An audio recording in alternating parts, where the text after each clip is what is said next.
নির্জন নিশ্চুপ প্রাকৃতিক এলাকা খুঁজে পেতে প্রায় সবাই খোঁজ করে অফবিট কোথাও একটা জায়গা, যেখানে গেলে মনটা হঠাৎই কেমন একটা শান্ত হয়ে যায়।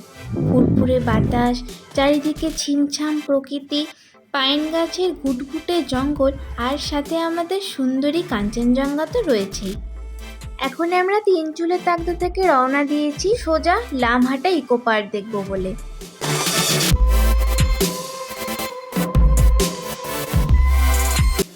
এটাই হলো সেই লামহাটা বিখ্যাত পাইন ফরেস্ট। এই লামহাটায় অনেক কিছু দেখার জন্য রয়েছে।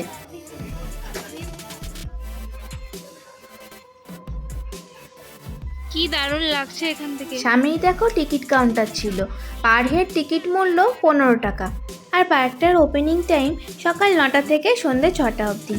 এখানেও কি সুন্দর খাওয়ার জায়গা ছিল। ঢুকেই আমরা দেখতে পেলাম অপূর্ব এক সুন্দর পাইন ফরেস্টের জঙ্গল। দেখো পেছন দিকে পুরো গভীর জঙ্গল রয়েছে, পেছন দিক দিয়ে যাওয়া যাবে লেকে। এখানে একটা খুব পবিত্র লেক রয়েছে। সামনেই এই যে সুন্দরভাবে সাজানো রয়েছিল বিভিন্ন গাঁদা ফুল দিয়ে এবং বিভিন্ন রকমের ফুল দিয়ে চারিদিকটা কত সুন্দরভাবে সাজানো ছিল। তোমরা চাইলে এখানে একটু দাঁড়িয়ে ফটোগ্রাফিও করে নিতে পারো, খুব সুন্দর কিন্তু ফটো আসবে। বিভিন্ন ধরনের ফুলের মধ্যে এই অর্কিড ফুল আমার খুব পছন্দ হয়েছিল। এখানে বিভিন্ন রকমের অর্কিডের গাছ ছিল, আরও তার সাথে ছিল রং বেরঙের ফুলের গাছ। খুব সুন্দর অপূর্ব দৃশ্য। আর আমরা মোটামুটি বিকেলের দিকে পৌঁছেছিলাম। এখন দেখো সূর্যটা প্রায় অস্ত যাবে করছে, 4:30টার মতন বাস। সানসেটের সময় সূর্যের এই প্রকট ছটার জন্য আমরা এই কাঞ্চনজঙ্ঘাটা একটু আবছা দেখতে পেয়েছিলাম। আমরা যেদিন গিয়েছিলাম দেখতেই পাচ্ছ ওয়েদারটা কতটা ক্লিয়ার ছিল, একটুকু কুয়াশার নামমাত্র ছিল না।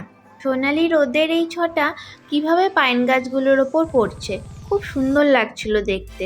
দিকে সূর্য অস্ত যাচ্ছে বলে কিন্তু কাঞ্চনজঙ্ঘাটা আমরা খুব একটা ভালোভাবে দেখতে পাইনি, কারণ এই যে অপোজিট সাইডেই ছিল কাঞ্চনজঙ্ঘা।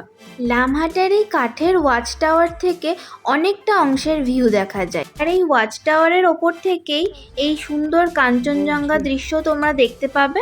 আর তার সাথে দার্জিলিং শহরটারও একটা ভিউ দেখতে পাবে। এই লামহাটা ইকো পার্কের 750 মিটার ওপরে একটা পবিত্র লেক আছে। লেকটির নাম জলপুকুর। স্থানীয় লোকেরা এটাকে খুব পবিত্রভাবে মানে।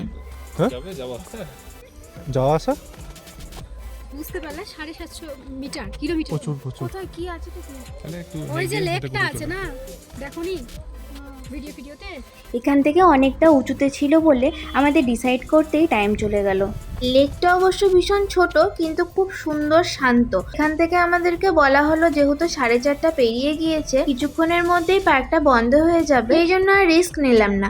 কারণ এখান থেকে 750 মিটার ট্রেকিং করে ওপরে উঠে সেই লেক দেখতে গেলে আমাদের মোটামুটি 1.5 ঘন্টার মতন সময় লেগে যেত। আর তারপরে তো আসতেও হতো, মানে ফেরার সময়ও মোটামুটি আরও 1-1.5 ঘন্টা সময় লাগতো, আর ততক্ষণে পার্কটাও বন্ধ হয়ে যেত।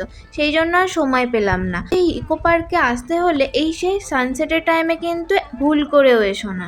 মোটামুটি 2-3টার দিকে ঢুকে পড়ো, না হলে পারে এই সানসেটের টাইমে তোমাদেরকে কোনোভাবেই ওপরে ঢুকতে দেবে না, আর তাছাড়াও তোমরা সময়ও পাবে না। আর ওপরে যেতে যেতে ততক্ষণে অন্ধকার হয়ে যাবে। তাই আমাদের মনটা একটু খারাপ হয়ে গেলো, আমাদের ওখানে আর যাওয়া হলো না। তবে খানিকক্ষণ একটু এগিয়েছিলাম এই যে ঘন জঙ্গলটা দেখার জন্য, যে ভেতরটা কিরকম। এখানে এসে জানতে পারলাম আর এই জঙ্গলের মধ্যে দিয়ে নাকি তিনচুলা তাকদা যাওয়ার রাস্তা রয়েছে। এই যে এখান থেকেই হাঁটা পথে দিলে পারে মোটামুটি 5 কিলোমিটার রাস্তা এখান থেকে তাকদা তিনচুলে পৌঁছে যাওয়া যাবে এই ঘন জঙ্গলের মধ্যে দিয়ে।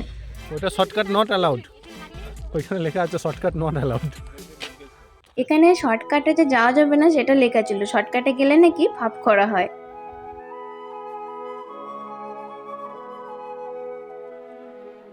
দার্জিলিং জেলার ছোট্ট একটি পাহাড়ি গ্রাম এই লামহাটা। এই লামহাটা নামের একটা অর্থ আছে। লামা মানে বৌদ্ধ সন্ন্যাসী, হাটা মানে ঘর বা বাসস্থান। এই লামহাটা কথার মানে বোঝায় বৌদ্ধ সন্ন্যাসীদের বাসস্থান। শোনা যায় বহু যুগ আগে নাকি এখানে লামারা এসে বাস করত, এই জায়গাটির নাম তখন থেকে লামহাটা হয়ে গেছে। জায়গাটা সন্ধে হয়ে যাওয়ার পর আরো যেন ভয়ঙ্কর লাগবে। চারিদিকে পাইন গাছের ঘুটঘুটে জঙ্গল। আমরা রিস্ক কোনোভাবেই নিলাম না, একটু এখানে টাইমটা কাটিয়ে চলে যাব। আর তার সাথে এখানে একটা ওয়াচ টাওয়ার রয়েছে, কাঠের এই ওয়াচ টাওয়ারে বসে কিছুক্ষণ সময় কাটিয়ে নিলাম। আর তার সাথে তো আমাদের সুন্দর সুন্দর ফটোগ্রাফি আছে। লামহাটাতে একদিনই যথেষ্ট। আশেপাশে হোমস্টে ছিল, চাইলে তোমরা রাত্রে থাকতে পারো। আমরা যেহেতু তিনচুলে দাগদা থেকে একদম ভিউ পয়েন্ট দেখতে দেখতে আসছি, আমরা তাই এখানে আর রাতে থাকবো না। এখান থেকে একদম নাইট স্টে করবো জোর বাংলোতে, যেটা পড়বে দার্জিলিং যাওয়ার পথেই, আর বাতাসিয়া লুপের একদম অপোজিটে। তোমরা যারা এনজিপি থেকে ডিরেক্ট লামহাটা আসবে, মোটামুটি 72 কিলোমিটার, আর গাড়ি ভাড়া পড়বে 3000 থেকে 3500 মতো। এখন চলো তোমাদেরকে আমাদের রুম ট্যুরটা দিয়ে দিই।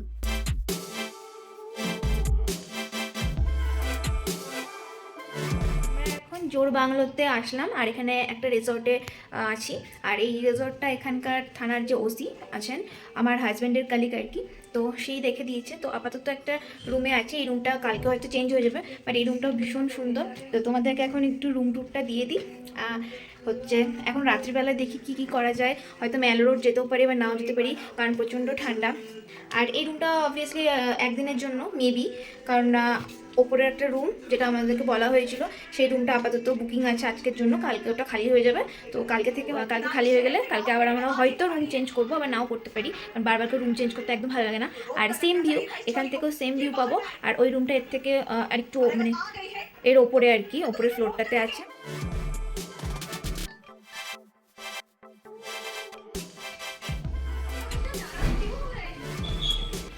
তোমাদেরকে দেখাই রাত্রিবেলার ভিউটা, জাস্ট এটা হচ্ছে রাতের ভিউ।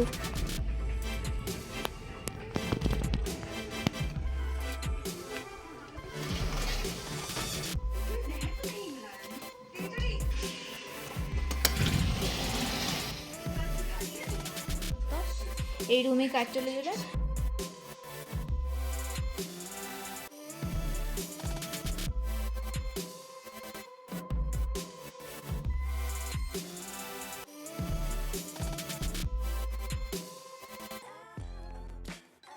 আজকের মতন ভিডিও এটুকুই থাক।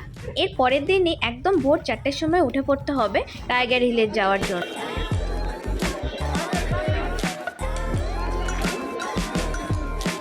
সাথে দেখে নেব আরও অনেক কিছু। সকালে দেখব টি গার্ডেন, রক গার্ডেন,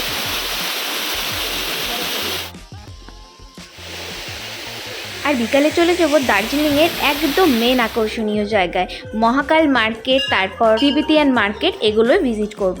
তাও আবার সেটা দার্জিলিংয়ের একদম ম্যালোরের মধ্যেই। তো নেক্সট ভিডিওতে অবশ্যই এসো, অ্যান্ড চ্যানেলটাকে লাইক অ্যান্ড সাবস্ক্রাইব করে নিও। বাই। ও হ্যাঁ, আজকের ভিডিও যদি ভালো লেগে থাকে তাহলে please like, comment and share. By.